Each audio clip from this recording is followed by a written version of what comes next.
नमस्कार मंडळी. मी डॉक्टर समीर दातार, अध्यक्ष पुणे ऑप्थल्मॉलॉजिकल सोसायटी. पुणे नेत्रदंत संघटनेतर्फे जनहित नेत्रमालाच्या पुढच्या एपिसोडमध्ये तुमचं स्वागत करतो. गॅजेट्स, मोबाईल, लॅपटॉप, टॅब आणि मुलांच्या आणि इतरांच्या डोळ्यावर होणारा त्याचा परिणाम याबद्दल आज आपल्याकडे चर्चेला आलेले आहेत डॉक्टर समीर पोतनीस सर आणि त्यांची मुलाखत घेणार आहेत श्री जयंत ससरबुद्धे. नमस्ते.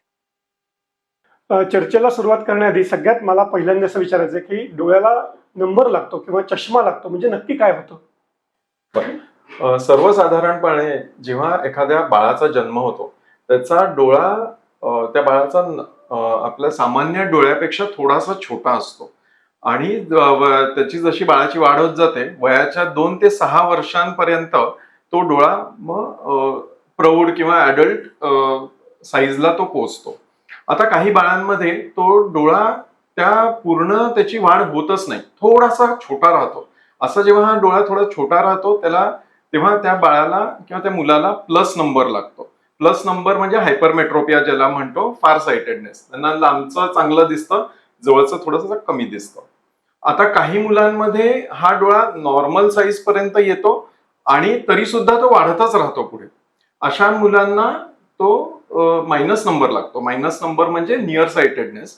त्यांना जवळचं छान दिसत असतं, लांबचं कमी दिसतं. ह्याला मायोपिया म्हणतात. मग हा नंबर जो चष्म्याचा नंबर आहे हा पुढे जसं वाढत जाण्याची इतर काही कारण आहेत का? त्याचं लागण्याचं मेन कारण त्याचं आहे हेरिडेटरी आपण म्हणतो. म्हणजे आई वडिलांपैकी एकाला जर नंबर असेल तर साधारण 25% मुलांना नंबर लागू शकतो आणि दोघांनाही जर मोठा नंबर असेल तर तीच शक्यता 60% जाते. आता नंबर हा वाढत जातो, जशी उंची वाढते, जशी शरीराची वाढ होत जाते तसा हा नंबर वाढत जाण्याची शक्यता असते आणि मुलांमध्ये साधारण 21 आणि मुलींमध्ये 18 या वयापर्यंत तो स्टेबल होतो. आपण मोठी माणसं नेहमी मुलांच्या मागे लागतो की मोबाईल जास्त बघू नको कारण एकटा चष्मा लागेल किंवा चष्मा असा ऑलरेडी असेल तर त्याचा नंबर वाढेल. तर असं म्हणणं कितपत योग्य आहे? सध्या ह्या गोष्टीवर बरेच संशोधन चालू आहे. काही अशा संशोधनात असं आढळून आलेलं आहे की जर एखादी वस्तू खूप जवळून बघत असेल, एखादा मोबाईल किंवा टॅब जर खूप जवळून बघितला जात असेल तर डोळ्यांची लांबी थोडीशी वाढत जाण्याची शक्यता आहे, ज्याला आपण इंड्युस्ड मायोपिया म्हणतो. पण ह्याच्यावर अजून संशोधन चालूच आहे आणि हा चष्म्याचा नंबर आणि हे आपण पुढच्या एका कार्यक्रमामध्ये ह्याच्यावर सविस्तर चर्चा आपली होणारच आहे. दुसरं असं आहे की ही जी यंत्रणा आपण सारखी वापरतोय त्याच्यानी एक आपली ब्रेन रिवॉर्ड सिस्टीम म्हणून एक आहे, ती ऍक्टिव्हेट होते. त्याच्यानी ह्या कुठच्याही यंत्रणाचं आपल्याला व्यसन लागतं आणि हे चक्र चालूच राहतं. मुलांच्या आत्ताची शिक्षण पद्धती जर बघितली तर त्यांना शाळेत पण डिजिटल स्क्रीनवर अभ्यास असतो, घरी मोबाईलवर येतो. त्यामुळे मोबाईल किंवा टॅब सारखी उपकरणं वापरणं हे आता क्रमप्राप्त आहे त्यांच्यासाठी. पण मग त्यांना तुम्ही काय संदेश द्याल? बरं, दुर्दैवाने आता काय झालंय, फळे हे रिप्लेस झालेत स्मार्ट स्क्रीन्सनी. मुलांना वह्या आणि पुस्तकांच्या ऐवजी टॅबलेट्स आणि मोबाईल्स आहेत. होमवर्कही ह्याच्यावर येतोय, मोबाईल फोनवर येतोय. ह्यांना पर्याय नाहीये. पण मग मी असं हे करतो की त्यांचा जो अभ्यासक्रम झाला किंवा अभ्यासापुरतं वापरावं, त्याच्यानंतर जो काही वेळ आहे त्याच्यात परत मोबाईलवर गेम्स खेळत बसणं, मोबाईलवर रील्स बघत बसणं, ही सवयची मुलांना लागली आहे. त्याच्याऐवजी थोडंसं बाहेर मैदानात जाऊन खेळावं. असं एक संशोधन असंही झालेलं आहे की जर साधारण तास 1.5 तास जर बाहेर ग्राउंडवर खेळली मुलं तर त्यांचा हा जो परिणाम ह्याच्यावर झालेला आहे तो न्यूट्रलाइज होऊ शकतो. थोडंसं वाचन करावं मुलांनी, मोबाईलवर किंवा टॅबलेटवर न बघता पुस्तकांमधनं वाचन करावं.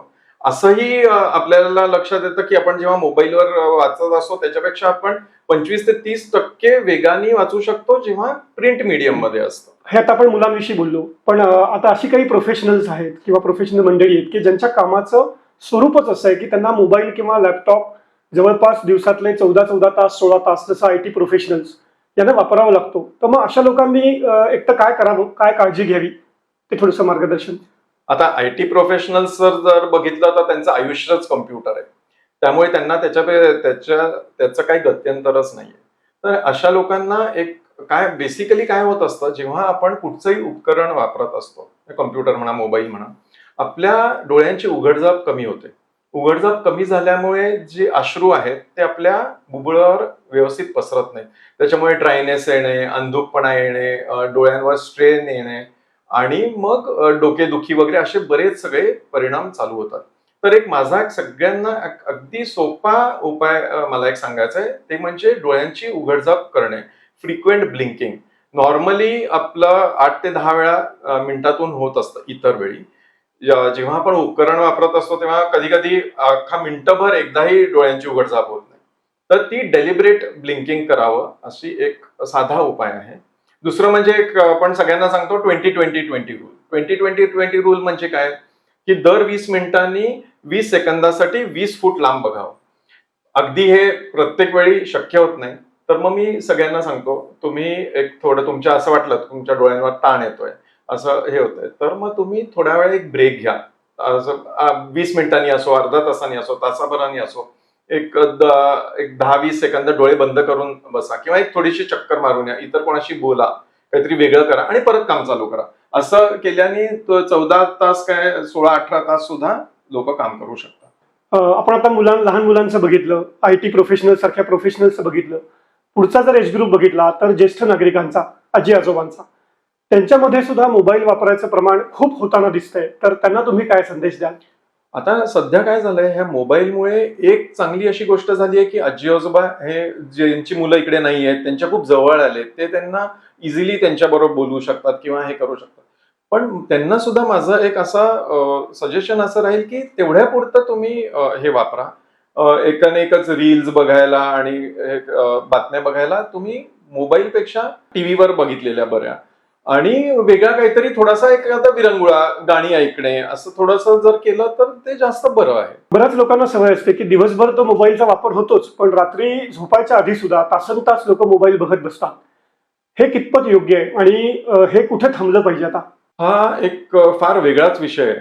रात्री मोबाईल, माझ्या असं लक्षात आलेलं आहे की जवळजवळ सगळे काम करून आल्यानंतर, सगळं झाल्यानंतरही मोबाईल बघायची सगळ्यांना सवय लागलेली आहे. ह्याच्यावर डोळ्यावर तर परिणाम होतातच. डोळ्यावर परिणाम म्हणजे डोळ्यांना थकवा येणे, डोळ्यांना कोरडेपणा येणे, ड्रायनेस येणे, त्याच्यामुळे अंधुक दिसणे, डोळे चोळले जाणे, डोकेदुखी, हे सगळं होतच असतं. पण ह्याच्याबरोबर त्याचा सगळ्यात मोठा परिणाम होतोय झोपेवर. जे गॅजेट्स मधनं जो प्रकाश येत असतो, त्या प्रकाशामुळे आपल्या शरीरात एक मेलेटोनिन नावाचं एक द्रव्य तयार होत असतं. त्या प्रकाशामुळे हे मेलेटोनिन बनण्याचं प्रक्रिया ही कमी होते. मेलेटोनिन कमी झाल्यामुळे झोप कमी लागते, अर्धवट होते, मध्येच जाग येणे, अशा बऱ्याच गोष्टी होतात. आणि हे सगळं काउंटरॅक्ट करायला लोक हजारो रुपयाच्या मेलेटोनिनच्या गोळ्या घेतात.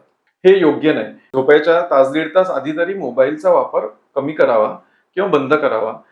ह्याच्याबरोबर घरातले जर दिवेही थोडेसे मंद केले तर जास्त चांगली व्यवस्थित झोप लागू शकते. झोपेबरोबर दुसरे अजून परिणाम होतात, म्हणजे शरीराचा लठ्ठपणा वाढत जाणं, वेडवाकडं पडून मोबाईल बघत असल्यामुळे मानेचे त्रास, पाठीचे त्रास, दुखणं, असं बरेच सगळ्या गोष्टी चालू होतात. या सगळ्या चर्चेच्या अखेरीस तुम्ही आपल्या प्रेक्षकांना जाता जाता काय संदेश द्याल? ही सगळी उपकरणं आपल्या आयुष्याचा एक भाग बनलेली आहेत. मोबाईल, कॉम्प्युटर, हे आपण ह्याच्याशिवाय आपण राहू शकत नाही. पण तेवढ्या पुरताच ते मर्यादित ठेवावं आणि ह्याच्या व्यतिरिक्त एखादा सगळ्यांनी छंद जोपासावा की ज्याच्यामुळे आपण ह्या उपकरणांपासून थोडंसं लांब जाऊ.